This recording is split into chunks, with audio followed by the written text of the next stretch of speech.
Olá, sejam todos muito bem-vindos a mais um episódio do Pod Saúde Urgente. Eu sou Rosana Dúlios. Hoje estamos aqui para gravar um episódio muito especial. Como vocês podem perceber, o nosso estúdio hoje está diferente. Esse é o nosso primeiro episódio do mês de abril, o mês da conscientização do autismo. E por isso a gente vai fazer alguns episódios especiais.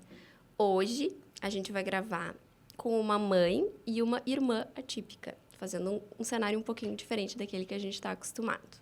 Vamos ouvir, então, a Cláudia Zirbis, que é a mãe atípica do Gui, psicopedagoga e analista do comportamento, e a Isadora Zirbis, que é psicóloga clínica e escolar e irmã do Gui. Olá! Olá! Muito obrigada pela presença, obrigada por toparem, né, vir aqui contar um pouquinho da história de vocês pra gente e trazer um pouquinho do conhecimento de vocês, da realidade prática do que vocês vivem como uma família, né? Eu acho que vai ser muito especial. Quando eu pensei nesse episódio, eu imaginei que ia ser muito especial. Então, obrigada por receber. É verdade.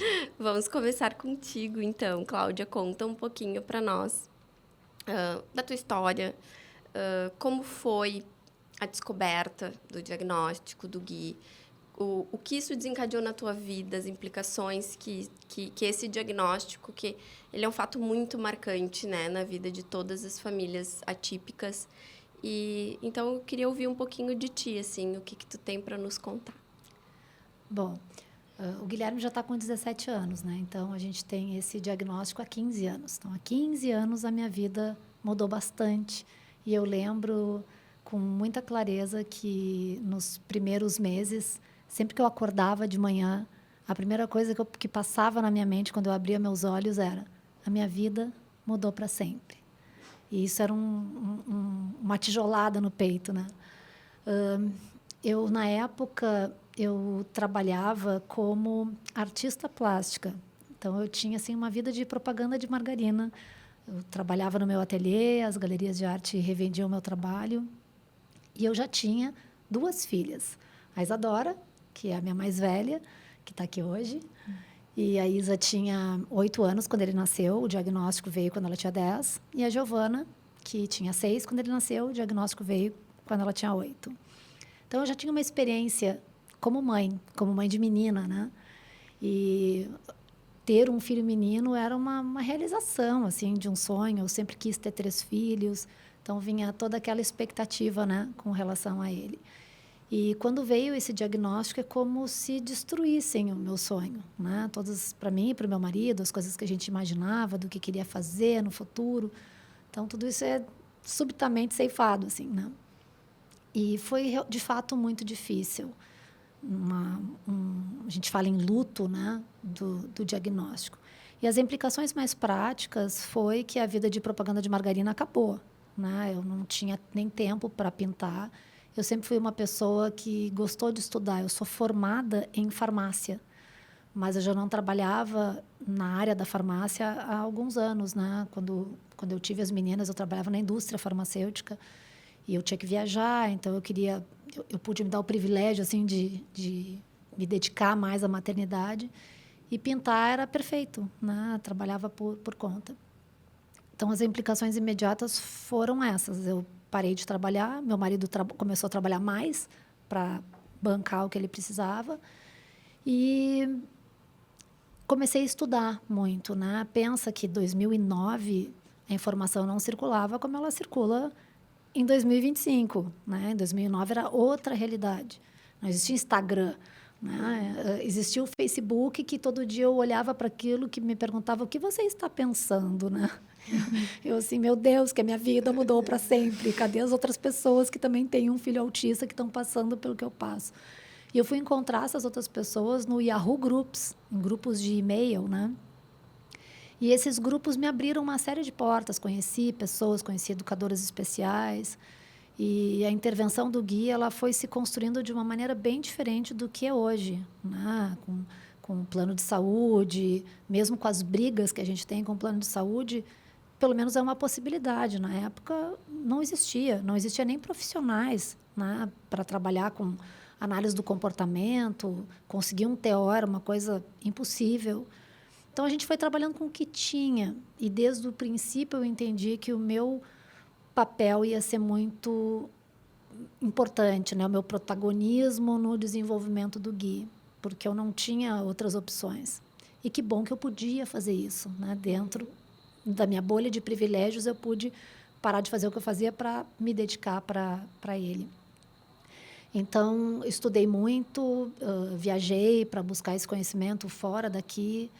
E, bom, depois de um tempo, eu precisei validar o que eu sabia.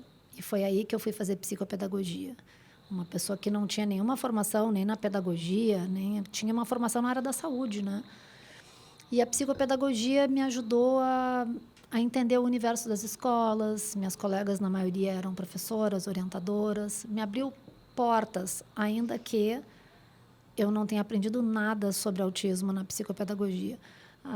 A Isa, às vezes, diz assim, ai, mãe, tu fala isso, parece que desqualifica, né? Mas as próprias psicopedagogas, elas sabem disso. Mas isso não é só na psicopedagogia. Em quase os todas... Os médicos dizem que na faculdade de medicina eles não estudam aprendem, autismo. Exato, tu tem que buscar... Os terapeutas ocupacionais, fonoaudiólogos, todos que eu entrevistei aqui até hoje me disseram a mesma coisa. É na especialização que tu vai atrás disso, né? Embora a psicopedagogia já seja uma especialização. Né? Ela já é uma pós-graduação, mas ela é muito os referenciais teóricos, é psicanalítico, é construtivista, então não dá conta da complexidade que é o transtorno do espectro autista. E eu seguir fazendo outros cursos, mas a psicopedagogia me deu um título. Eu sou psicopedagoga para todos os efeitos, né? E depois também fiz cursos do Denver, fora, fiz a especialização em análise do comportamento aplicado. E hoje eu não trabalho com crianças, né? Eu trabalho só com famílias. E trabalho muito dentro dessa área de disseminação de conhecimento, através de palestras, cursos, muitas formações para instituições como a APAI, para municípios do interior. Eu adoro fazer esse trabalho. E me dedico ainda bastante para o Gui. Minhas filhas já são mulheres adultas, né? A Isadora não mora mais comigo. A Giovana mora pouco comigo. Ela estuda, faz arquitetura na URGS, então é longe da nossa casa, né? A gente mora num bairro rural de Porto Alegre. Então, hoje, na nossa família, em casa, todos os dias, é basicamente eu, meu marido e o Gui. E eu acho que eu consegui resumir da melhor forma possível, né, esses 15 anos aí em alguns minutos. Sim. E contigo, posso chamar de Isa, né? Claro. Tu tinha 10 anos, então, né, no diagnóstico do Gui. Mas conta um pouquinho, então, de ti, da tua formação, né, como psicóloga. E como foi também para ti receber esse diagnóstico enquanto criança ainda. Sim, porque com certeza. Com 10 anos... apesar de já ter alguma maturidade, é uma criança, né? Sim. Então, eu, inicialmente, assim, quando eu estava na escola e comecei a pensar o que eu ia fazer de curso, como é que ia ser a minha carreira, assim, eu inicialmente pensei, vou ser médica. E não queria nada a ver com infância, com autismo, nada a ver. E eu viajei, fiz um intercâmbio, voltei, falei para os meus pais, desisti, não vou ser mais médica, vou fazer outra coisa. E aí, uma vontade que eu tinha anos antes, né, assim, criança, era a psicologia. Então, decidi que eu ia fazer psicologia.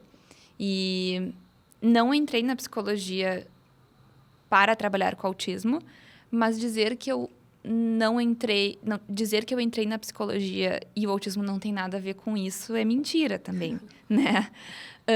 Acho que ao longo dos anos a gente, nessa rota que a minha mãe e a nossa família percorreu de atendimento, serviços, a gente foi conhecendo também pessoas da psico e de áreas adjuntas que eram maravilhosas e que também foram apresentando um pouco da profissão para mim. Eu fiz terapia desde pequena, assim. Mas no período que o Guilherme foi diagnosticado, acho que corrobora um pouco com o que a mãe estava falando, Eu vou falar mãe, né? Não vou falar É Cláudia. óbvio. Não, hoje é um programa familiar. Então a mãe. O Guilherme, ele foi muito sonhado, muito desejado. Eu lembro o dia que eles nos contaram, a gente estava viajando e a mãe disse assim: ai, o que vocês acham de ganhar um irmãozinho ou uma irmãzinha? E deu, meu Deus, sim, eu quero muito, quero muito. A minha irmã estava meio desconfiada ainda, assim, Sim, né? a do meio não queria perder, a mais nova não queria perder Ela o não- posto, né? Claro, É. claro. Mas depois ela se convenceu completamente, né? E aí, enfim, ele foi muito sonhado, muito desejado. Eu contei para todos os meus colegas que eu ia ganhar um irmão. A gente sonhou o nome dele juntos, né? Que nome vai ter e tal, o nascimento. E ele era um bebê muito fofo. Ele era, assim... Buda. O pequeno Buda, a gente dizia, porque ele era não só carequinha e rechonchudo, mas ele chorava quando a gente brigava, né? Se a gente levantava a voz, ele não gostava. Eu e a minha irmã brigávamos bastante, né? Um dia sim, outro também. 2 anos de diferença. E aí o Buda chorava. Hoje a gente entende de outras formas, né? Mas na época a gente referia ele assim. A gente fazia festa do pijama com as minhas amigas. E aí eu queria mostrar o Guilherme para todo mundo, assim, a boneca, né? Levava o Guilherme para cima e para baixo. Mas é engraçado que o período do diagnóstico, da notícia, eu não lembro como eles me contaram, né? E tem períodos desse período que eu não lembro. Assim, como nos contaram, quais foram as primeiras intervenções, o que a gente entendia de autismo, que era muito perto de nada, né? Eu e a Giovana. Mas eu me lembro, para mim, é como se tivesse sempre sido assim, né? A chegada do Guilherme e a chegada do diagnóstico, elas meio que se interseccionam, eu acho, na minha memória. Não lembro da gente não saber disso, né? Justamente porque ele era muito pequeno, né? Mas eu acho que, para mim, eu me apropriei do diagnóstico e da postura de irmã mais velha e de pessoa que vai defender o Guilherme sempre muito rápido. Foi muito automático para mim que agora a vida era assim e que ninguém ia falar nada dele nunca e que eu não ia tolerar essas coisas. Até hoje. Até hoje, Que legal. assim, é muito forte para mim.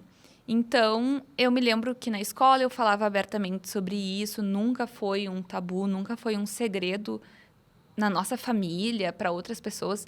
Então, por mais que a mãe ela tenha começado a trabalhar oficialmente com isso depois, eu não acho que em algum momento foi, talvez no início, né?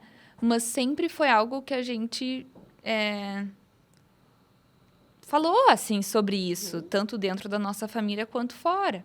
Acho que só se oficializou depois, assim, né? Eu acho que a gente foi contando em doses homeopáticas, porque foi um processo de investigação muito longo, né? Sim. Um dizia que tinha certeza que era, outro que tinha certeza que não era, um que podia ser, mas acho que lá no fundo, assim, eu sabia que ele tinha autismo.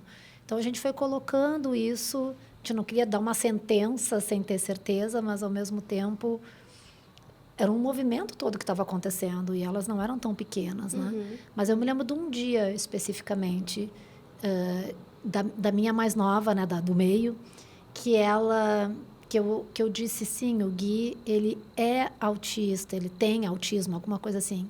E ela começou a chorar e ela disse não, diz que é mentira e ela não lembra disso também.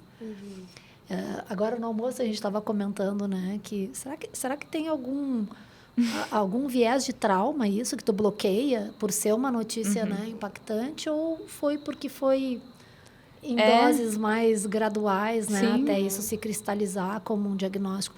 Porque claro que eu disfarçava, eu chorava no banho, mas a vida mudou muito e mudou, claro, primeiro porque eu tinha um bebê, naturalmente muda.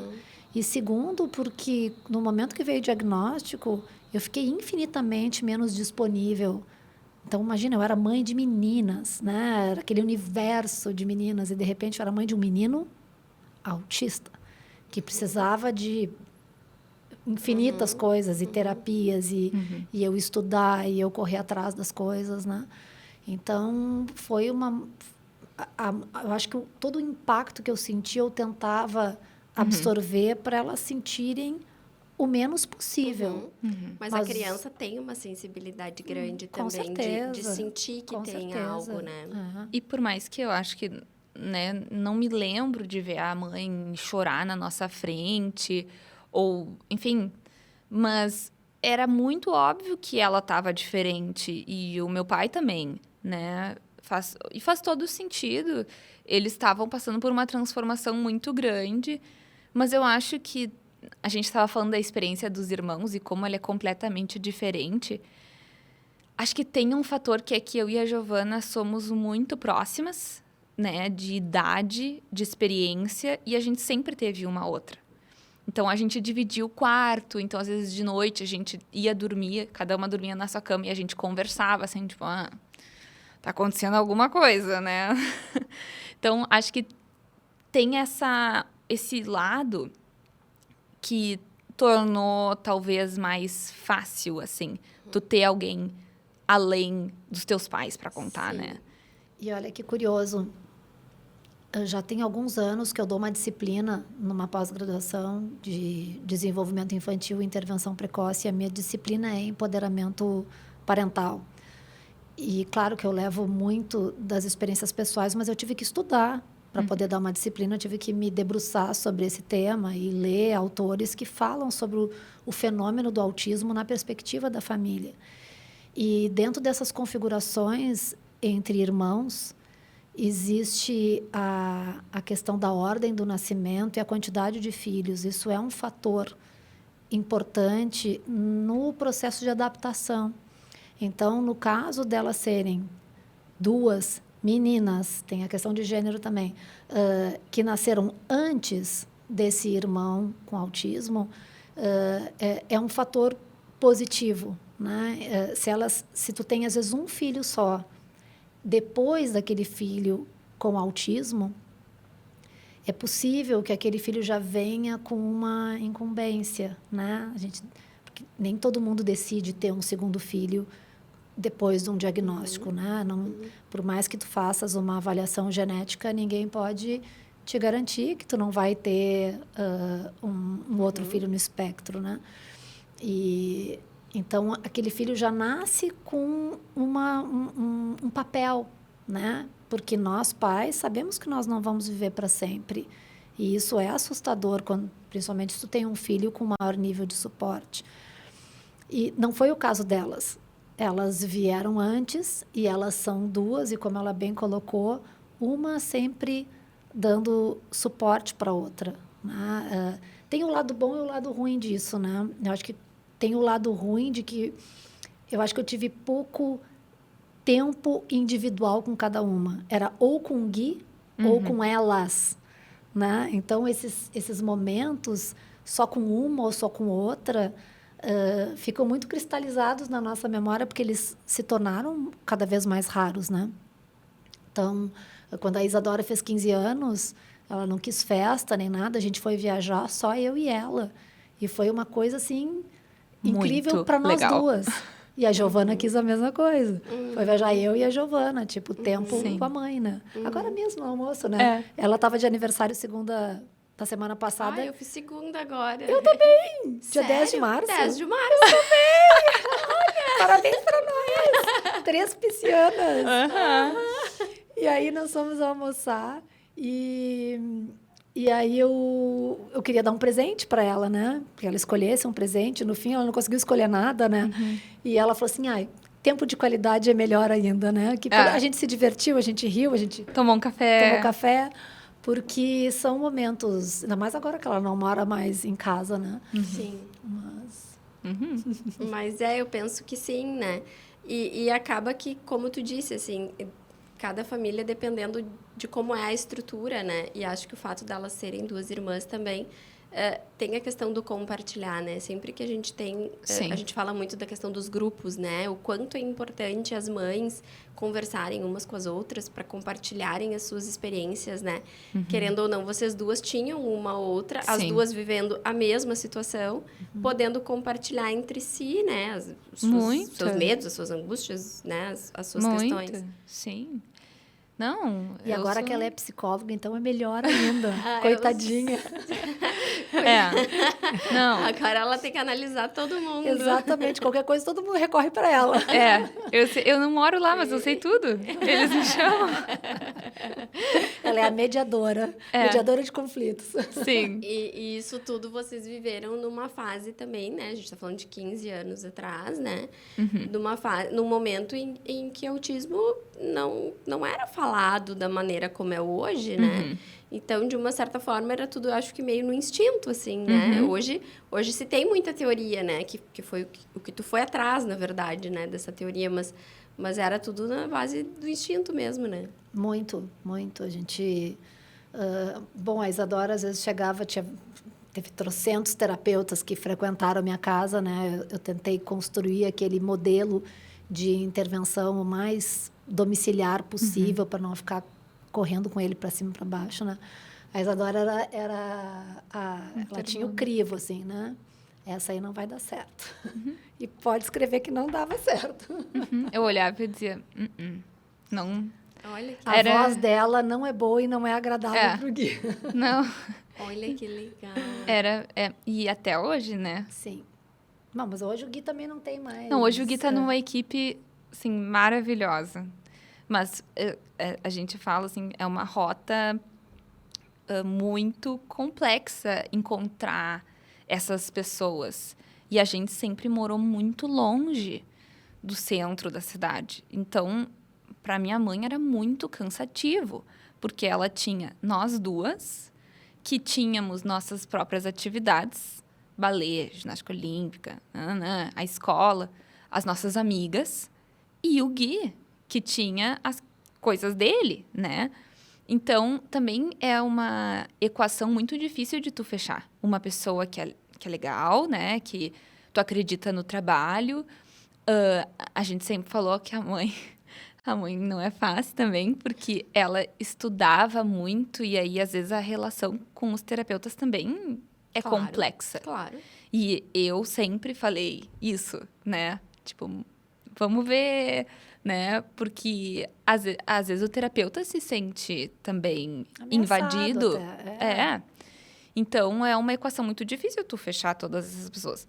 Mas eu olhava, assim, ouvia, porque como era em casa, assim, e eu dizia, eu não gosto. Não sei, dava uns 2 meses e daí, a pessoa não vai ficar. Eu podia ter me ouvido antes, né? Mas em minha defesa, os terapeutas que estão com o Gui hoje, quem está há menos tempo está há 8 anos. Exato. Nossa. Para tu ver, né? Demorou para... Eu acho que essa equipe multidisciplinar, ela acaba que vira meio parte da família de Muito, vocês, com assim, certeza. né?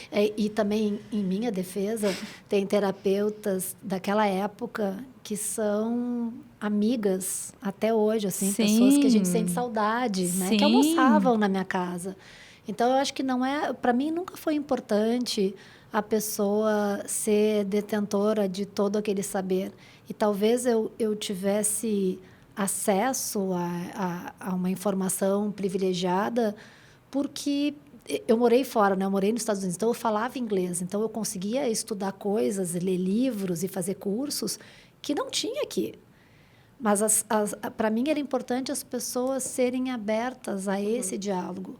Então, as educadoras especiais que eu conheci lá naquela época, a gente formou um grupo de estudos. Eu, outra mãe e 2 educadoras. Essa outra mãe também, a Renata Bonotto, né, que trabalha hoje mais na área da comunicação alternativa. E a gente estudava juntos. A supervisora do meu filho era uma psicóloga americana. Eu tinha que traduzir tudo que ela me passava e botar legenda nos vídeos para mandar para ela. Então, isso era exaustivo também, né? Quando ela falou da exaustão, porque eu trabalhava numa empresa chamada Guilherme, né? Mas, ao mesmo tempo, imagina a bagagem que eu fui acumulando Sim. ao longo desses anos e fazendo isso era para o meu filho, mas virou um conhecimento que nenhum outro, talvez se eu fosse só uma profissional, eu não teria a motivação Sim. suficiente para mergulhar tão fundo, né, nesse universo. Isso penso que sim, né? Essa vivência que vocês têm, ela transforma tudo, né? Então, eu tenho certeza que com certeza, né, sendo meio redundante, mas é uma certeza de que esse aprofundamento, ele é quando a gente, de fato, absorve algo e Sim. entra e mergulha naquilo, né? E era uma fase muito, muito antiga do que a gente enxerga hoje, né? Hoje a gente tem muito acesso, é muito conhecimento sobre Sim. isso. Mas eu imagino isso tudo em inglês. Sim, era uma loucura. Eu posso imaginar. E aí, hoje, o Gui tá, então, já com 17 anos. 17 anos. E como foi esses desafios, por exemplo, ele entrando na escola, né? Eu imagino que todos os meus clientes, isso é muito recorrente, assim. É a dificuldade, e as mães me dizem... Enquanto eu tô brigando com o plano de saúde, com tudo isso, é uma guerra que eu tô travando. Quando vai para a escola, é diferente. Tem que largar lá a criança e tem que sair de lá. E a gente está falando de, sei lá, 10 anos atrás, 9 anos atrás. Mais até. Eu acho que a primeira experiência na educação infantil, embora tenha sido ansiogênica também, eu tive boas parcerias no período de educação infantil. E é mais fácil, né? A própria configuração de uma salinha de aula da educação infantil, ela favorece a interação para além da aprendizagem formal, né? De pré-requisitos que tu vai construindo ali para depois um ensino fundamental. Agora, quando entra no ensino fundamental, é um soco no estômago, porque é uma criança atrás da outra, olhando para uma cabeça e não para um rosto. 25 crianças numa sala de aula. Mesmo o Gui sempre teve alguém... Nos primeiros anos da educação infantil, até ele não tinha uma monitora exclusiva, né? Mas do jardim para o ensino fundamental, ele sempre teve alguém só para ele. E mesmo com essa pessoa, é uma relação complexa, né? Porque tu quer que teu filho interaja com os pares e, ao mesmo tempo, ele precisa do suporte de um adulto. E esse adulto, ele não tem um treinamento específico, né? Então, a gente treinava essas pessoas. Às vezes, a escola dificultava que esse treinamento acontecesse, né? Mas eu fiz uma escolha, na época, de colocar o Gui numa escola particular, pequena, no meu bairro, que é como uma cidade do interior. Como eu te disse, eu moro na zona rural, moro em Belém Novo. Então, em Belém Novo tem uma escola municipal, uma estadual e uma particular. E era uma escola que tinha convênio com a prefeitura também, então tinha bolsistas, era uma turma só por cada ano, uma escola pequena. E eu digo, né, que eu trabalho muito com inclusão. Então, hoje a gente sabe que nós tivemos, e tu que é advogada sabe disso melhor do que eu, a gente teve ao longo dos anos muitas transformações nesse macrosistema que envolve a legislação, as políticas, e a gente teve muito avanço na seara da inclusão, na parte de educação. Comparando com outras áreas, eu acho que a educação a gente evoluiu muito.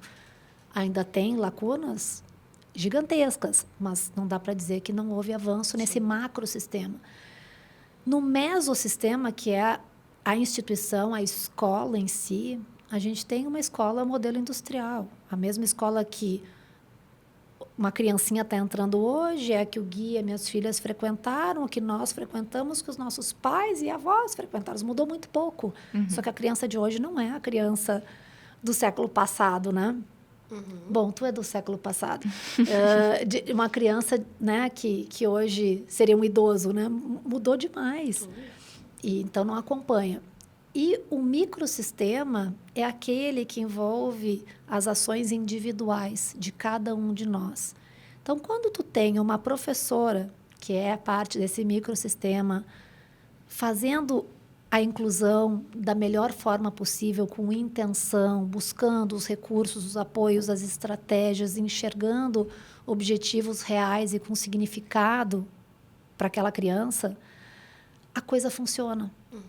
Mesmo quando, eu brinco, né? Mesmo quando o dia não é maravilhoso, alguma coisa boa aconteceu. Agora, quando tu tem dentro desse microsistema uma professora muito despreparada, uma turma muito grande, vai ser difícil. Mesmo que a escola se diga inclusiva, eu acho que ainda está muito centralizado em como que serão as ações da pessoa que comanda aquela classe. E eu não estou jogando, como eu disse, eu não estou jogando só no colo do professor, né? Porque estou falando de turmas, às vezes, muito grandes. Pobre desse professor dá conta de tudo isso. Mas até o auxiliar, o monitor, como a gente quiser chamar, ele também tem que responder a esse professor. Ele não é para ocupar o papel dele, ele é para ser uma mediação entre esse professor e aquele aluno. O Gui sempre sentiu falta, o Gui sempre foi um grande buscador de atenção. Dentro da análise do comportamento, a gente sabe que tem comportamentos com função para ganho de atenção. E o Gui tem PhD nisso. Então, ele sempre gostou de impactar o ambiente para esse holofote ir para ele. E quando ele teve professoras que ignoravam ele, deixavam ele na mão da auxiliar, ele tacava o terror, guria. Era muito difícil. E ele teve isso no 2º e no 5º ano da escola, né? Os outros anos a gente teve professoras melhores e foram anos melhores também. Eu não sei se eu acabei fugindo da pergunta inicial, mas eu acho, só para concluir, que é um período que nós podemos chamar de um segundo luto, que é quando tu vê as reais necessidades ali do teu filho, quando cai a ficha mais uma vez. Então, o Gui, quando foi para o 1º ano, ele já era minimamente verbal, ele tinha começado a oralizar com 4 anos e pouco. Então, ele já articulava algumas palavras e, para mim, o desenvolvimento da linguagem era o objetivo mais importante. Eu não tinha expectativa que ele se alfabetizasse no 1º ano. Pelo contrário, eu sabia que isso não ia acontecer. Até pelos pré-requisitos que eu, como psicopedagoga, via que ele não tinha. Então, eu sabia que não ia ser fácil, né? E que a gente ia ter que amparar essa escola da melhor forma possível. E eu acho que, na medida que os anos foram passando, para eu não sofrer tanto, eu fui fazendo ajustes com relação à minha expectativa do papel e do peso da escola na nossa vida. Porque se eu tivesse continuado colocando a escola como uma coisa assim, né, como eu tinha em relação às minhas filhas, poxa, escola é tudo, elas precisam de uma boa escola, elas precisam ir bem na escola, elas precisam aprender, porque elas vão para a faculdade, e isso... né? Mas não, com o Gui eu fui criando uma rota alternativa, né? Pensando que se eu colocar esse peso para a escola, eu vou sofrer demais, porque realmente a minha expectativa com relação precisava ser ajustada, né? Tanto que o Gui foi até a transição para o ensino fundamental 2. E aí eu tirei ele da escola regular. Quando chegou, eu esgotei todas as possibilidades, né? E chegou uma hora que não foi um dia acordei, tirei da escola. Eu fui me preparando, nós, enquanto família, eu sabia que isso em algum momento ia acontecer, e foi nessa transição que ele teria daí vários professores. Mas, enfim, já falei demais nessa pergunta. Depois eu posso continuar. Não, fica à vontade, é muito bom te ouvir. E eu imagino, nessa época, tu já era psicopedagoga. Sim. Não, eu terminei a psicopedagogia em 2014. Eu acho que coincidiu ali. Porque eu já escutei de algumas psicopedagogas, assim, com quem eu conversei, assim, sobre essa dificuldade da escola, muitas vezes, acolher a psicopedagoga para ajudar, né? Que tem muitas escolas que não querem, assim como tem muita escola que não quer a entrada da AT, que às vezes a figura ali do professor, ele não quer talvez perder a autoridade ou não quer alguém ali dentro. Eu não sei exatamente qual é a sensação da escola. Eu não sei se tu chega a trabalhar junto de escolas nesse caminho. Eu trabalho, mas acho até que a Isa pode falar depois Sim, melhor do que eu, porque ela vive literalmente do outro lado, né? Mas eu trabalho muito com educação continuada de professores. Então, eu valido as angústias desses educadores e de gestores de escola também. E acho que nós vivemos esse grande dilema de uma escola que precisa ser transformada. Agora, será que ela realmente precisa ser transformada através de permitir que tenha monitor e mais AT e mais aquela coisa toda para a criança permanecer na escola? Porque uma coisa é ela estar na escola, outra é ela ser membro efetivo daquela comunidade, outra é ela aprender, participar. Então, são muitas camadas aí. Eu não acho que tenha um tamanho único para isso. A gente precisa olhar individualmente para as necessidades reais daquela criança. Até que ponto uma T consegue ser aquela sombra que a gente quer, na medida certa, não ultrapassando, não eventualmente até prejudicando a relação dessa criança com os pares, né? Como é importante a gente também trabalhar com essas crianças, né? Para elas serem parceiros da criança com deficiência, seja autismo ou qualquer outra deficiência. Então, eu vejo muito por essa lente de flexibilidade, e o próprio desenho universal para aprendizagem é um caminho para isso. E o desenho universal para aprendizagem não isenta da gente ter propostas individualizadas, mas a gente parte de uma ideia onde o que pode ser bom para um também vai ser bom para todos. Eu vou te dar um exemplo, né? A escola acontece de uma maneira, a aula acontece de uma maneira muito dinâmica. Só quem está dentro de uma sala de aula vê o quão dinâmico é. Então, o professor pega e diz assim: ok, turma, fechem o livro de matemática e abram o de português, o livro texto, tá? Não o de exercícios, na página 53. A criança com autismo, por todas as características do funcionamento atípico, ela não processa a informação da mesma forma dos outros. Quem tem TDAH também não. Então, ela pode, nesse momento, ainda estar com todas as gavetinhas da matemática aberta e ela perdeu a informação. Ela não ouviu nem que é português, nem que é livro-texto, muito menos que página que ela tinha que abrir. E nisso, ela se atrapalha, a ansiedade aumenta, daqui a pouco até ela começa a ter comportamentos interferentes. Se eu pensar sobre isso, eu posso ter uma forma de passar essa informação diferente. Eu posso dizer: turma, vamos todo mundo agora fechar o livro de matemática. E eu dou um tempo para isso. Digo: ó, tu já fechou? Tu também? Ok? Todo mundo guardou? Agora vamos pegar o livro capa vermelha de português. O livro texto. Eu cuido, se está todo mundo com o livro. Se alguém não está, vou lá e ajudo. Ok, boto no quadro. Página 53. Eu vou perder um pouquinho mais de tempo, mas eu vou ganhar muito tempo. Porque se eu tiver que manejar um comportamento interferente daquele que se desorganizou, isso vai atrasar muito mais a minha aula. E isso é um princípio de desenho universal para aprendizagem. Não tem nenhuma mágica nisso.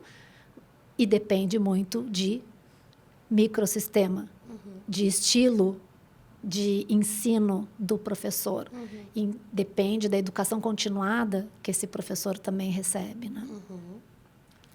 Isa, então fale um pouquinho pra gente. Então, tu atua como psicóloga clínica e psicóloga escolar. Então, como que é essa atividade dentro da escola? A psicologia escolar, ela não é uma clínica dentro da escola, né? É um trabalho, o máximo de coletivo que a gente puder fazer, melhor. Mas, obviamente, a gente tem necessidade de intervenções pontuais com as famílias, com as crianças. O meu maior medo é ser a psicóloga da escola que as crianças têm medo de serem mandadas, né? Tipo, vai pro SOI. E daí, tô eu lá esperando a criança. Eu não gosto dessa perspectiva, eu não acredito nessa perspectiva. E justamente por isso que muitas vezes eu tenho uma relação ambivalente com a escola. Porque ao mesmo tempo que a psicologia escolar e eu, na minha trajetória, acredito, né, que a escola ela é um espaço de promoção de saúde, a escola muitas vezes adoece. Adoece os professores, adoece as famílias e adoece as crianças, né? É um espaço de imposição de regras, de inflexibilidade, em muitos contextos. Não é sempre assim, e existem movimentos para que isso não seja assim, mas é difícil. E eu sinto que, em relação à inclusão, quando eu entrei na escola, eu tinha só a visão da família. E como eu falei antes, desde o diagnóstico do Guilherme, eu sinto que eu defendo muito ele e outros como ele. Então, eu ficava muito irritada, muito frustrada de ver os limites que a escola tem. Hoje eu consigo reconhecer que esses limites existem. É triste isso, mas pela escola ser estruturada, pela educação ser estruturada da forma que ela é, como a mãe estava falando, existem limites do que a escola vai ser capaz de fazer. E é frustrante para os profissionais que estão ali. Acho que o que mais nos ajuda é trabalhar em rede. É ouvir as famílias, ouvir os profissionais e ouvir as crianças e os adolescentes. Porque em muitos contextos, essas crianças e esses adolescentes, eles também são esquecidos da equação, né? Como é que está o Guilherme na escola, né? Como é que está o fulaninho na escola? Como é que está sendo a experiência para essa criança? O que ela está tirando dali? E não só isso, mas uma coisa que a gente sempre trouxe é que, por mais que fosse evidente para nós que academicamente o Gui não ia necessariamente acompanhar a turma dele, ele tinha ganhos de socialização enormes. E isso era muito importante para nós e para ele. A gente sabia que ele gostava. Quando ele saiu da escola, teve um período que a gente, às vezes, falava, né? Lembrando da escola, e a gente via que tinha coisas que ele não gostava, mas tinha coisas que ele gostava. A educação física, os amigos, né? E felizmente a gente conseguiu manter algumas dessas relações depois, né? Para além dos muros da escola, né? A parte boa a gente conseguiu manter por um tempo. Mas daí também veio a pandemia e veio a adolescência, né? Mas eu acho que é isso, assim. Acho que é difícil tu te deparar como psicóloga escolar, como irmã de uma pessoa com deficiência, com autismo, com as coisas que tu não consegue fazer. Tu tem que dizer para a família, não, é isso que eu tô conseguindo agora. E, enfim, eu fico sempre com 2 corações. Mas eu acho que fazer o que ela faz com essa perspectiva de acolhimento e validação é bem diferente de tu simplesmente dizer de uma maneira fria, né? E eu acho que isso ela faz muito bem. Porque a experiência ela dela... tem esse lugar de fala, né? Uhum. E claro, ela tem esse lugar de fala, mas ela também tem uma experiência de uma outra época que a gente vem evoluindo, né? E hoje, a própria questão... Esses dias eu vi um colega teu, ele postou algo sobre AT e monitor, essas diferenciações que a gente sabe que existe, né? E eu não tenho uma opinião formada, né, sobre qual o impacto de uma criança ser assistida na escola por 2 profissionais de apoio. Qual estudo nos mostra os benefícios e os eventuais danos para ela ter 2 profissionais na escola?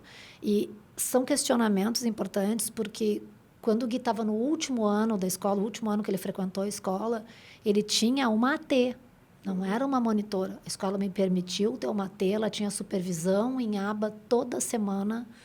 Era uma guria querida, comprometida, e foi o pior ano do Gui na escola.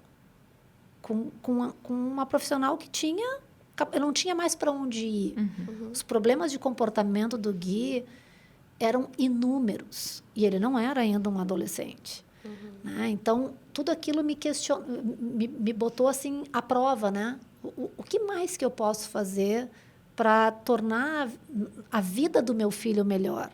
Não era mais assim, ele conseguir ficar na escola, é ele ficar bem. Eu não quero que o meu filho tenha esses comportamentos, eu não quero que ele se sinta tão sobrecarregado. E uma das estratégias que estavam acontecendo naquela altura do campeonato era ele ser removido da sala de aula e ir para a sala de recursos, que foi uma sala que eu mesma ajudei a construir na escola, né? E quando eu vi, rapidamente ele passava mais tempo naquela sala de recursos do que na sala de aula. Muito mais tempo. O que me fazia me questionar, tá? Então ele está indo para a escola para estar com os colegas por 15 minutos na hora do recreio, né? E que tipo de aprendizagem ele está tendo nessa sala de recursos? Então, quando as estratégias começam a se diferenciar de tal forma que parece mais estratégias excludentes do que inclusivas. Eu acho que é isso que a gente tem que se perguntar. Então, no nosso caso, o Gui já frequentava um pequeno grupo de aprendizagem baseado no modelo TEACH. Só que ele ia 2 vezes por semana, não me recordo agora. E ele começou daí, aí 4, tinha que colocar alguma coisa no lugar da escola. E eu comecei a também ter momentos meus com ele, estudando. Foi quando o Gui avançou na alfabetização, quando eu pude focar com ele estando também mais calmo, corregulando comigo. Então, a gente teve avanços. O primeiro ano fora da escola foi um ano, tipo, vamos fazer um test drive aqui, né? E foi tão bem que eu nem cogitei mais voltar. E, claro, 2020 foi o ano seguinte, né? Pandemia, nem que eu quisesse. Hoje o Gui já estaria fora da escola de qualquer forma, né? Mas imagina que é uma decisão difícil para uma família. Abrir mão de algo que tu acredita, de um sistema, mas tu tem que ter critérios, tu tem que refletir sobre isso. E, para mim, a medida mais importante é saúde mental. Sim, o bem-estar dele, o bem-estar dele. A escola, ela pode, eventualmente, não cumprir com toda a nossa expectativa com relação à participação e aprendizagem. Mas ela não pode fazer mais mal do que bem. Sim, ele não pode estar mais desorganizado, sofrendo, do que vivendo e estando feliz. Não, alguma coisa está muito errada. Sim. E se a gente não consegue mudar a escola de modo que essa situação mude, talvez não reste outra forma senão abrir mão disso e pensar em outras alternativas, que ele tenha vivências sociais, que ele tenha objetivos com significado para a vida dele, com funcionalidade, né? Sim. E como que a gente falou bastante sobre a questão de hoje ele já ser um adolescente, né? A gente sabe que a adolescência, ela é um período, a Isa vai poder falar aí como psicóloga, né? É um período desafiador para todo mundo, né? É um momento de se descobrir no mundo, de entender quem somos e quais, né? Até aquele momento, até a nossa adolescência, a gente vai indo o que os nossos pais querem que a gente faça, e dali para frente a gente começa a querer a gente agir conforme a nossa forma de pensar. E aí, como foi viver, né, e estar vivendo a adolescência do Gui, né, como uma pessoa atípica? Quem vai falar? Eu falo primeiro. Acho que começa tu. Eu acho que a adolescência, até ontem à noite eu escrevi sobre isso. A adolescência é um período muito temido pelas famílias atípicas, né? A gente é meio que alertado desde cedo, né? Mas quando for adolescente é muito pior. Os comportamentos interferentes, eles ganham um potencial, né? de intensidade, porque eles são maiores, são mais fortes. Então, sempre é um horizonte que a gente olha com receio, com medo, com cautela. E o Gui adolesceu na pandemia, né? Entrou na puberdade na pandemia. E ficou muito evidente, né? Os comportamentos impulsivos vieram assim com tudo. Até um dia ele fugiu de casa, foi parar lá na avenida. Foi um marco, assim, na minha vida, né? Porque o Gui nunca tomou muita medicação. Nunca precisou de muita medicação. E, na época, ele não estava tomando nada, né? Nesse dia, eu liguei para a neuro dele e disse, pelo amor de Deus, ele tem que começar a tomar remédio, e é hoje, porque é uma impulsividade assustadora, né? Então, na época, eu também contratei uma analista do comportamento especializada em adolescência, porque não adianta a gente ter um monte de conhecimento, eu vou continuar sendo a mãe do Gui, cheia de viés da mãe do Gui, ela da irmã do Gui. Então, a gente precisava de orientação. E eu brinco que foram 4 meses no inferno. Foram 4 meses muito difíceis, assim, dele muito desorganizado. E aí a coisa começou a acomodar, né? Nós conseguimos ver as belezas da adolescência também. Então, ele não queria mais ir em parquinho, mas ele queria ir nos cafés, né? As gurias apresentaram para ele o Spotify e, nossa, ele virou um caçador de músicas DJ indie, da nossa casa. o indie rock dele, né? Mas eu acho importante, principalmente para quem não me acompanha em rede social, não tem ideia de quem é o Gui, o CID-11 se absteve dessa história de níveis, né? Mas a gente usa muito ainda o nível 1, 2 e 3 para tentar situar, né? O Gui é um nível 3 de suporte, né? Ele precisa de suporte para várias coisas. Então, não estou falando de um autista que tem muita autonomia e independência. A gente promove isso da melhor forma possível, mas ele não sai na rua sozinho, né? Ele toma banho sozinho? Toma, mas eu tenho que ficar lembrando, né? Ou suporte visual, né? Para ele não esquecer nenhuma parte do corpo. Serve o prato dele também, porque a gente está orientando. E o Gui é muito grande, o Gui tem 1,87 m de altura. Então, a parte motora de uma pessoa muito alta, além das dificuldades motoras naturais do autismo, também se complicam, né? Então, aquele corpo todo gigante tentando fazer coisas. Então, assim, acho que é válido lembrar dessa questão do nível de suporte para situar esse cenário.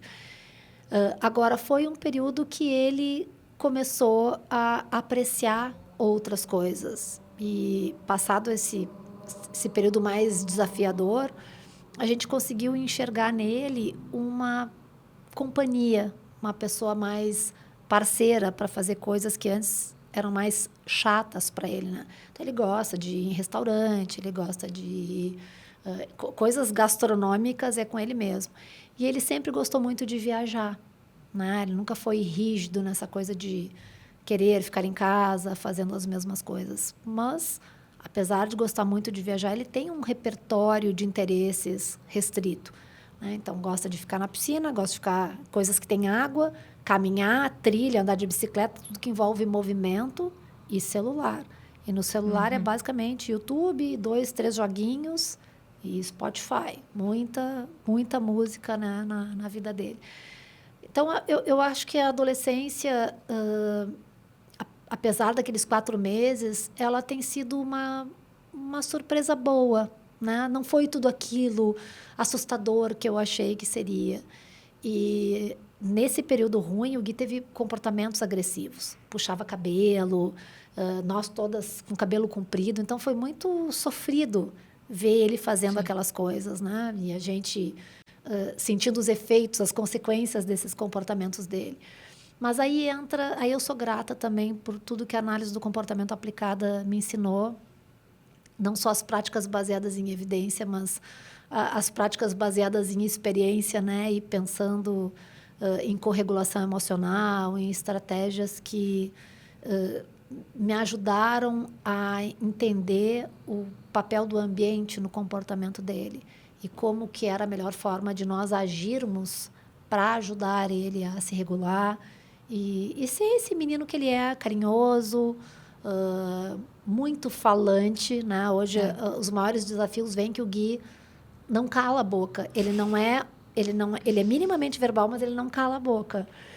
E a gente até lembra do guarda da escolinha que ele frequentava, que tinha um filho com deficiência e ele via eu buscando o Gui, talvez, sei lá, se ele olhasse meu olhar meio triste, né? E ele dizia, Dona Cláudia, não se preocupe, que um dia a senhora ainda vai mandar ele ficar quieto, né? E lá tô eu, muitas vezes dizendo, Gui, pelo amor de Deus, a mãe não vai mais responder isso agora. E eu acho, assim, que concordo 100% com tudo que a mãe disse, mas falando de um ponto de vista sentimental, assim, pra mim, ele era um bebê e do nada ele virou um gigante, né? E Clifford. o Clifford. Ele, na pandemia, a gente olha foto, assim, de 2020, 2021, um nenê. O Eduardo, meu namorado, né, a gente tá juntos há 7 anos já, então ele viu esse processo do Gui crescer. Ele brincava, botava o Gui, assim, nas costas, brincava de pegar o Gui no colo. É impossível pegar o Gui no colo hoje. O Gui é mais alto. É impossível não, porque ele tem 58 quilos só, ele é ele é, né? Mas a brincadeira com o Eduardo mudou muito. O Gui é mais alto que o Edu, né? Mas eu acho que foi uma adaptação para nós ele não ser mais o bebê. Porque é muito difícil isso. Porque a gente olha para ele e diz... Ai, é o bebê da Mana. Ai, o nenê. E ele adora. E ele faz uma cara, assim, de quem é o bebê da Mana, de quem é o nenê. E aí a gente tem que se controlar, porque não é bom para ele também isso. A gente precisa colocar ele no lugar de adolescente que ele é. Então, foi uma adaptação, assim. Hoje ele não gosta de sentar com a gente nos cafés. A gente senta numa mesa e ele fica, assim, rastreando o ambiente para ele poder escapar e sentar numa mesa sozinho. Então... Adoro isso. São muitas conquistas, assim, né? Acho que a gente fica muito orgulhosa dele, mas é difícil, ele não é mais nenê. Dá um saudosismo, assim. A gente olha os vídeos e fica... E eu acho que também é uma mudança no nosso protagonismo, né? Onde eu tomava as decisões das coisas por ele e agora eu tenho que dar espaço para ele tomar essas decisões e aceitar. Então, as pessoas às vezes me perguntam por que ele sentou separado. Eu digo, porque ele quer curtir uma vibe sozinho. Primeiro, que ele é autista, né? E segundo, porque eu acho que quantos adolescentes de 17 anos ficam com a mãe na cola o tempo inteiro, né? Então, ele adora ir na Lavínia, nesse atendimento que ele vai, que está lá agora, para curtir com os outros, trabalhar, mas também ele está com os pares da idade dele. Finais de semana, às vezes a gente sai com amigas minhas que têm filhos autistas no espectro. E, claro, com a família, né? Mas ele também quer os momentos dele sozinhos. É engraçado que às vezes ele diz assim... Guinaná, tipo, que ele quer deitar, né? Eu digo, não. Naná é quando ele, assim, naná de nenê. Eu digo exatamente dele, relaxar. Né? Daí agora ele já está dizendo de primeira, assim, que ele quer relaxar. Me deixa, né? Eu quero ficar lá deitado na minha cama com meu celular e é isso, né? Mas eu cuido muito ainda essa questão da rotina, né? Me incomoda deixar ele muito tempo fazendo a mesma coisa. Que nem uma mãe de criança pequena que quer encher de atividade, eu ainda tenho essa pegada, né? De se ele está ali 1 hora no celular, eu não. O que tu quer fazer agora, né? A parte boa é que o Gui é muito motor e nós também, né? Nós gostamos de atividade física, de fazer trilha, caminhada, andar de stand-up. Então, ele é parceiro para essas coisas. Eu não posso resgatar atividades de criancinha, né? Né? Tipo, vamos aqui brincar nós dois de brincadeira simbólica. Não. Tem quebra-cabeça, Lego, que são coisas apropriadas para qualquer idade.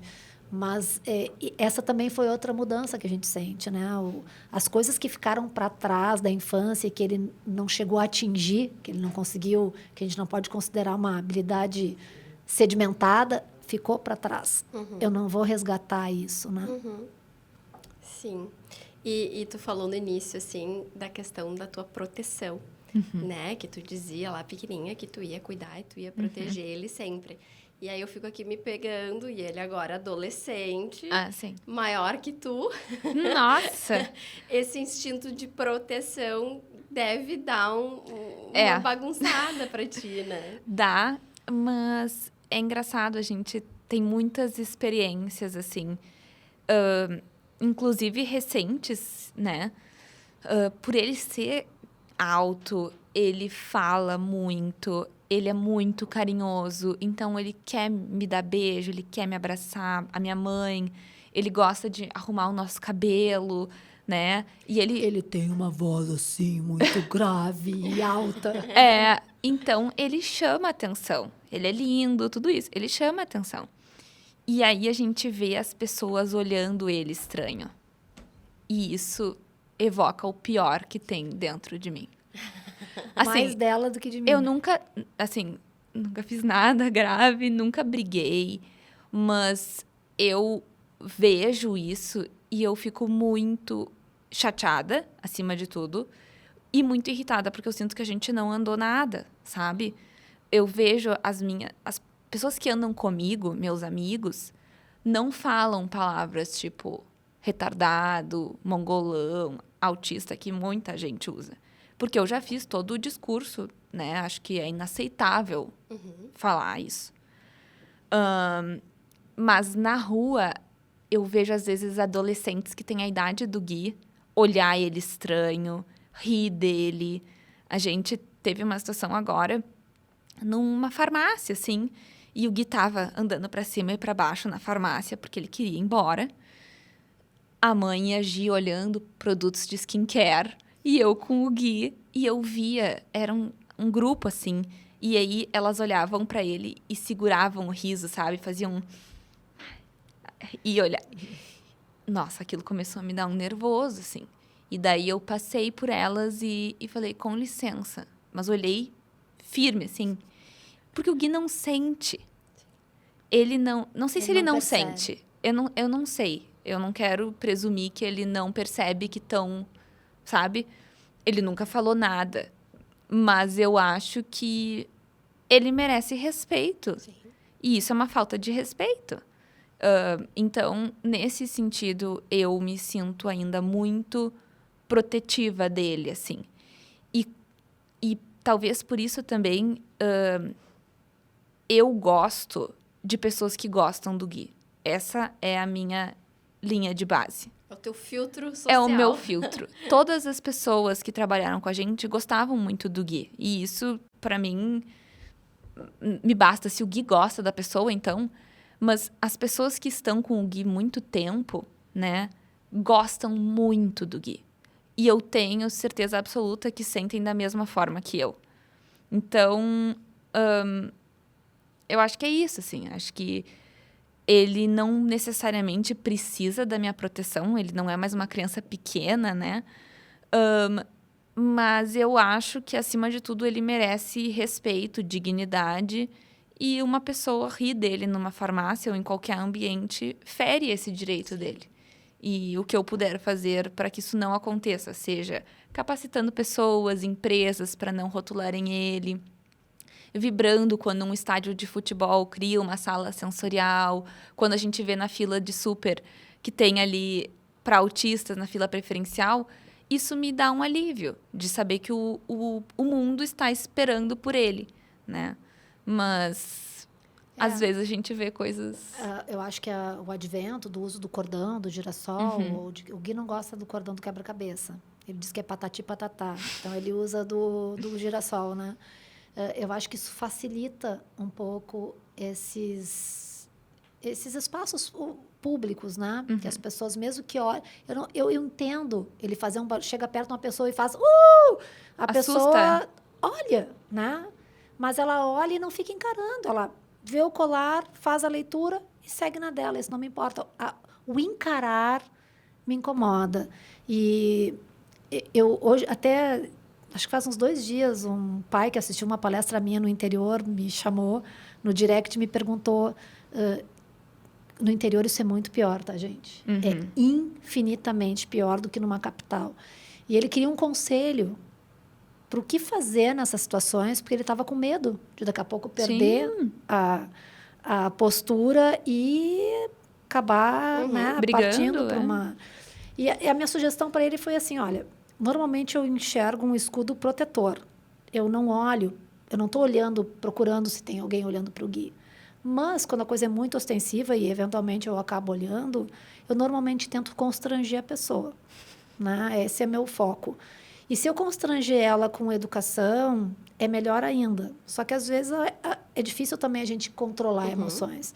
Ano passado, como tu sabe, a minha mãe passou o ano todo doente. Eu estava com encurtamento da minha zona de regulação emocional. E um dia nós estávamos almoçando no shopping. Eu, Gustavo, meu marido, né? E o Gui. E o Gui nem estava fazendo nada demais. Estava na praça de alimentação, aquele barulho todo, né?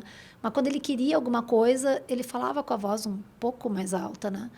E uma senhora começou a encarar. Estava ela numa mesa perto da gente, com mais um casal, e ela começou a encarar. E eu comecei a encarar ela. Né? E nós nos encarando, e ela encarando, daqui a pouco ela olha de novo para o casal, fala alguma coisa, e os três se viram assim, para olhar para o Gui. Aí eu enlouqueci, o Gustavo foi pagar a conta, né? E eu enlouqueci, eu disse assim, o que tu tá olhando? Nunca viu uma pessoa com deficiência? Tu sabia que autismo é deficiência? Qual é o teu problema? Mas, assim, perdi totalmente a compostura, que não é o meu dia a dia. Né? Mas são momentos que a gente, às vezes, está mais frágil, está menos capaz de educar e está mais reativo para essas situações.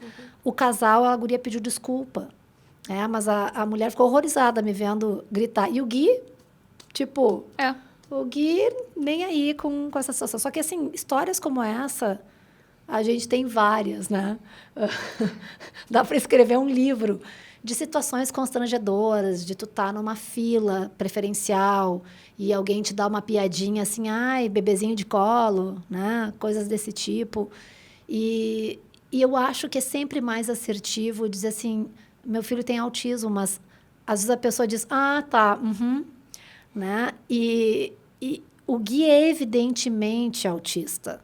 Ele pode estar num momento um pouco mais tranquilo, mas tu não precisa de 1 minuto para ver com o jeitinho dele que ele é diferente. Né?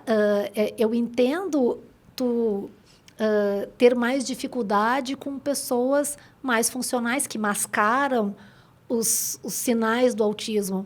Mas com o Gui, basta tu olhar com um pouquinho mais de cautela, que é o que eu tento fazer quando eu vou numa fila preferencial e aparentemente não tem ninguém preferencial ali, mas é aparentemente. Vai que tenha alguém gestante ou alguém 60 a mais ou alguém com uma outra deficiência também não aparente. Então, eu pergunto, gente, eu estou com meu filho autista aqui, eu não quero ser indelicada, vocês todos são preferencial também, senão eu vou pedir gentileza para eu passar com ele. Se for necessário, porque o Gui muitas vezes também está de boa e fica na fila. Mas já tive em situações que eu vi que se eu ficar mais um tempo aqui, vai dar ruim, né? E eu tive que ter esse tipo de atitude. E as pessoas, normalmente, elas entendem e elas aceitam e elas são solistas, né? Mas tem aquela porcentagem que não. E aí eu acho que é importante justamente a gente ter esse poder da fala, né? De falar, por exemplo, a questão do cordão de girassol, né? Entre a gente que está acostumada a lidar com esse universo, a gente sabe o que é o cordão de girassol, mas muitas pessoas, e eu diria que talvez a maioria não sabe o que é. Né? A gente ainda está numa sociedade que está muito distante de ter esse entendimento. Sim, as pessoas compram na internet porque acham bonitinho para colocar para segurar o crachá do trabalho, né? Mas eu acho bem legal o trabalho que agora me esqueci o nome do Sunflower, que é o órgão oficial do cordão do girassol. Hoje, por exemplo, no Barra Shopping, eles têm no guichezinho que tu pega a cadeira de rodas ou a motinha elétrica, eles têm um artefato ali, tipo um folder do cordão do girassol, que tu tá ali daqui a pouco para pegar uma cadeira de rodas e tu vai ler que aquilo representa. São pequenas ações, assim. Não. São esses os movimentos que vão começar a garantir uma Exatamente. sociedade mais inclusiva Sim. também, né? Com o passar do Exato. tempo. E o próprio... A gente tem todo esse movimento, né? Hoje o autismo está muito dividido, vou usar aspas, né? Porque existe aquele lado do espectro que tem voz e que quer que o autismo seja visto como uma forma de existir e de ser e não quer ser ensinado a mascarar os seus sinais autistas, busca, sobretudo, aceitação, validação e entendimento das suas dificuldades também. E a gente tem, no outro extremo, o autismo mais severamente impactado, onde quem dá voz para ele são primordialmente as mães. E nessa jornada toda, a gente teve o símbolo do quebra-cabeça sendo, e do lacinho coloridinho, sendo reconhecido, né? Então, como a gente falou, tu vai no supermercado, tá lá o lacinho na placa do estacionamento, no aeroporto, né? Então, esse lacinho foi sendo reconhecido, isso foi um baita avanço. Só que esse outro lado do autismo que tem voz não se sentia validado por esse lacinho.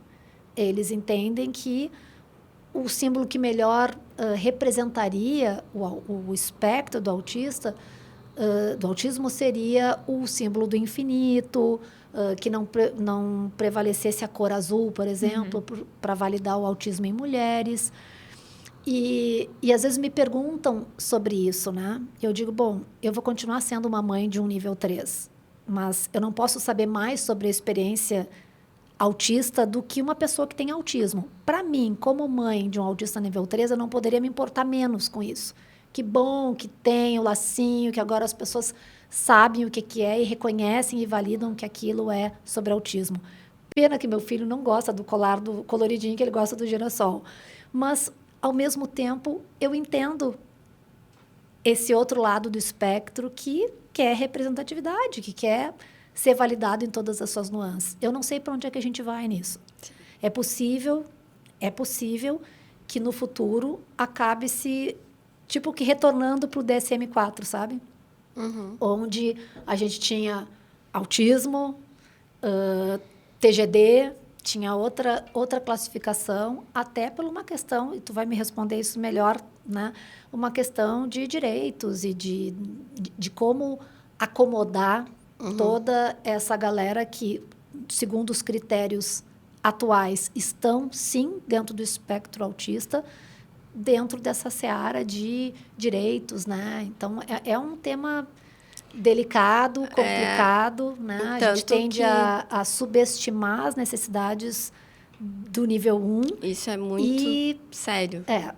Né? A gente teve uma discussão agora recente, né, no passado, sobre a questão do BPC, né, que queria ser retirado o BPC dos autistas nível 1.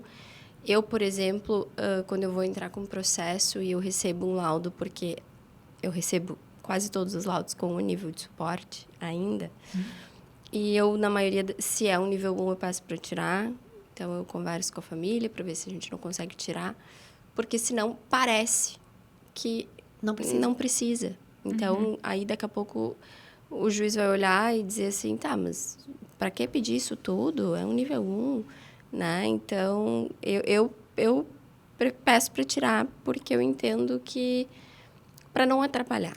Mas eu acho que o problema maior nem tem sido no nível 1.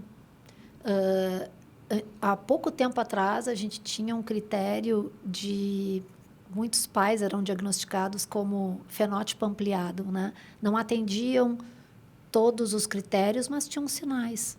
Né? E esses sinais traziam, em algum grau, algum prejuízo, mas que não impossibilitavam uma vida independente, autônoma, né? Casam, têm filhos, trabalham. Não estou dizendo que não tem sofrimento, mas não tem o prejuízo que refere a um suporte. Sim. E o que a gente não pode perder no horizonte é autismo é deficiência. Né? E para ser deficiência, tem um prejuízo. Então, hoje, a gente tem fenótipo ampliado sendo diagnosticado também como... Não tem nível 0,5. já entra no 1. E dentro do nível 1, tu vai ver muitas camadas no nível 1. Né? Eu atendo famílias com muitas crianças nível 1. Muitas crianças. E, às vezes, eu até me pergunto, nossa, com todos esses desafios comportamentais, será que realmente seria nível 1 porque acompanha a escola, porque é super verbal? Né? Olha o prejuízo que essa criança e essa família está tendo. Então, realmente é tema para fazer um podcast só disso. Só disso, porque de fato é um problema, né? Colocar pessoas... E a gente já usa um espectro, que supostamente já determina que ninguém vai ser igual a ninguém. Então, é difícil colocar as pessoas em caixas, né? Tu é aqui, e medir tu é aqui, o sofrimento do outro, né? Como? Né? E se está dentro do espectro, está dentro do espectro. Significa que tem um prejuízo e esse prejuízo tem que ser olhado. Mesmo que muitas vezes não se pareça, né? Meninas, foi um prazer receber vocês aqui.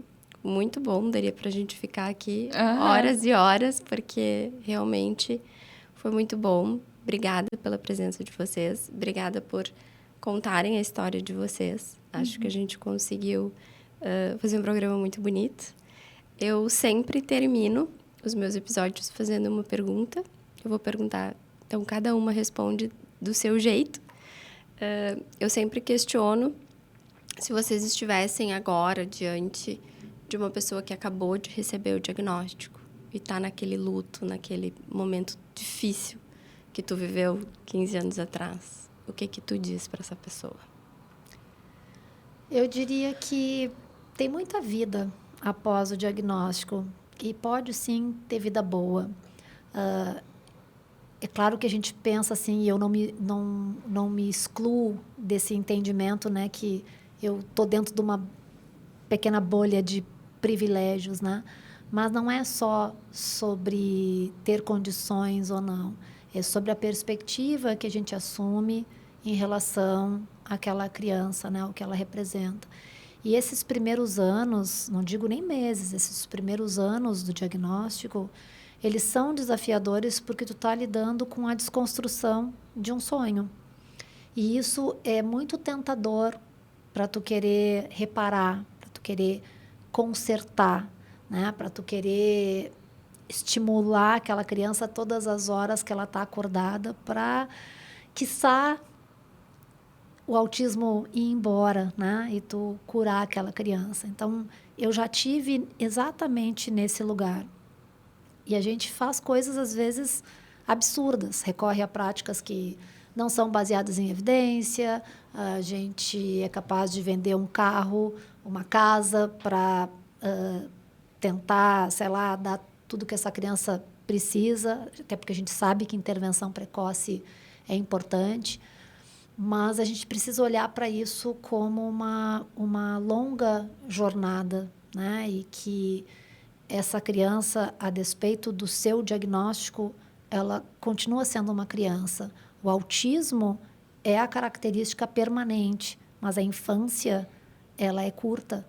Então, a gente precisa, sim, aprender a apreciar aquele filho que está ali hoje, com flapping, com ecolalia, com distúrbio de sono alimentar e ter autocompaixão com a gente para lidar com aquilo, né? Não se cobrar tanto para reverter o quadro do autismo e, ao mesmo tempo, ter o máximo de leveza possível para encarar isso.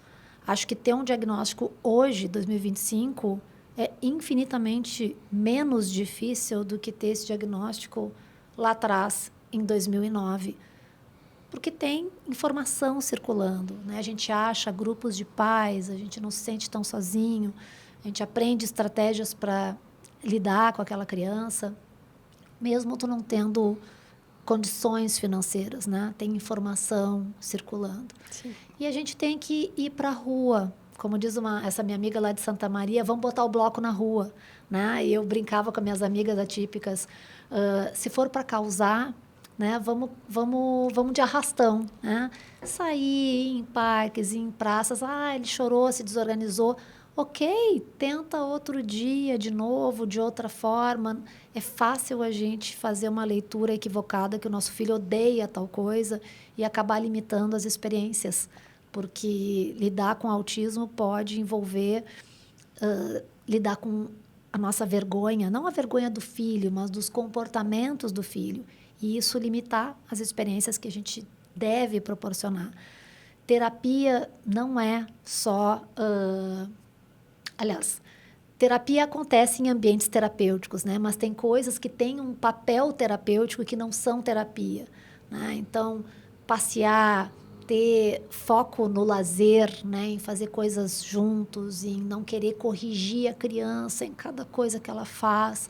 Acho que isso tudo é muito, muito importante, né? Para a gente ir entrando nessa jornada com o pé direito, né? E respeitando o tempo de cada um, né? Para elaborar esse diagnóstico. Mas o autismo não é uma sentença de morte, pelo contrário, né? É uma vida diferente, né? Que vai ter altos e baixos, mas eu me considero uma pessoa muito feliz e eu não agradeço o autismo. Óbvio que a minha vida seria mais fácil se o Gui não fosse autista, mas eu agradeço, sim, todas as transformações positivas, a pessoa que eu me tornei, as pessoas que eu conheci, a perspectiva de vida que o autismo acabou me dando e certamente para minha família também. Isa, o que tu diz para essa pessoa? Eu acho que a mãe falou, né? O autismo não é uma sentença de morte. E, na verdade, eu acho que para muitas pessoas é uma sentença de vida. Acho que pode ser muito empoderador tu ter um diagnóstico e tu entender coisas sobre ti num processo de autoafirmação, assim. Pode ser uma coisa muito forte, muito importante. Então, vão ter pessoas que eu vou poder dizer que bom, né? Que agora tu tem uma resposta, um caminho. E tem pessoas que a gente vai acolher e eu acho que, acima de tudo, a questão é que não existe uma forma certa ou errada de tu reagir a um diagnóstico, né? Tu pode viver um luto e tu pode começar a viver a tua vida. Então, acho que não tem uma forma certa, fechada de como a pessoa vai responder. Mas eu acho que, pensando no meu papel aqui hoje, que não é como psicóloga, é como irmã do Guilherme, eu diria que também não existe uma forma certa ou errada. Eu acho que eu e a Giovana, a gente lidou de formas diferentes, amando o Guilherme igual, cada vez mais, né? E eu acho que foi muito importante para nós, assim. Não digo, como a mãe disse, não vou agradecer o autismo, acho que não é essa a questão. Mas, com certeza, formou quem nós somos hoje, né? Quando eu olhei a minha escola e vi que não tinha nenhuma criança parecida com o Guilherme, eu pensei, bom, não pode ser que meu irmão é o problema, né? Então, eu acho que foi muito uma caminhada que a gente trilha até hoje e que tem altos e baixos. Vão ter momentos muito felizes e momentos muito difíceis. Então, não tem uma forma certa, fechada, de como encarar isso, né? Mas, como a mãe disse, existe muita vida depois. E uma vida muito feliz. E o quanto mais direitos a gente for conquistando, mais políticas a gente for peitando e lutando por, mais pessoas vão poder viver uma vida digna, feliz, respeitosa, completa, com qualquer deficiência, com autismo, enfim. Porque é isso que traz qualidade de vida, né? Tu poder transitar, tu poder viver teu lazer, que nem a mãe falou, tu ter direito à tua família, tudo, enfim. Acho que é muito no macro para a gente poder ter uma experiência positiva no micro. Então, acho que é isso. Muito obrigada, de verdade. Fiquei muito feliz aqui com a presença de vocês. Tenho certeza que quem está em casa também Foi ótimo. vai ter aproveitado muito. Que orgulho da minha filha, né? Não, eu tava olhando para ti, o jeito que tu olhava para ela. E eu fiquei assim, nossa, ela tá babando. Não, tem horas que eu fico até emocionada, assim, né? Porque acho que ela resumiu muito bem agora no final, né? Do quanto que o autismo permeia tudo, né? Sim. Quem nos tornamos, né? Sim, com certeza. Ele é um fato que marca, né? E que vai permeando a vida de vocês. Sim, existe uma vida antes e depois. Isso. Isso com certeza. Pode ser bom e... Sim, aí cada um vai lidar da sua forma com esse fato. Mas o fato, ele traz um impacto para aquelas pessoas muito significativo, né? E com os recursos que estão disponíveis, né? Sim. Famílias que têm menos recursos também pode ser bem mais difícil. Então, nesse sentido também, dessas conquistas de direitos, né? Sim, isso é muito importante. A gente lutar pela dignidade de todos, né? A gente, como tu falou há pouco, assim, a questão do privilégio, né? Vocês têm uma estrutura que garantiu para vocês muitas oportunidades. E eu vejo no escritório, né, famílias com muitas dificuldades e é um desafio com certeza ainda maior, né? Então, a gente olhar para essas pessoas e lutar por elas, né? Às vezes a gente tem a possibilidade de falar o que às vezes elas não têm. Então, acho que a gente tem também que exercer esse nosso papel aqui, né? Que é o que a gente está fazendo agora, por exemplo, num momento como esse, né?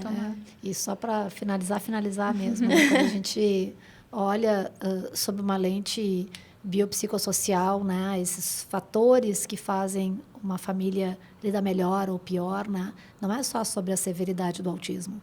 Não dá para a gente dizer assim, se é muito severo, a família está sofrendo mais, e se é leve, está tudo, não.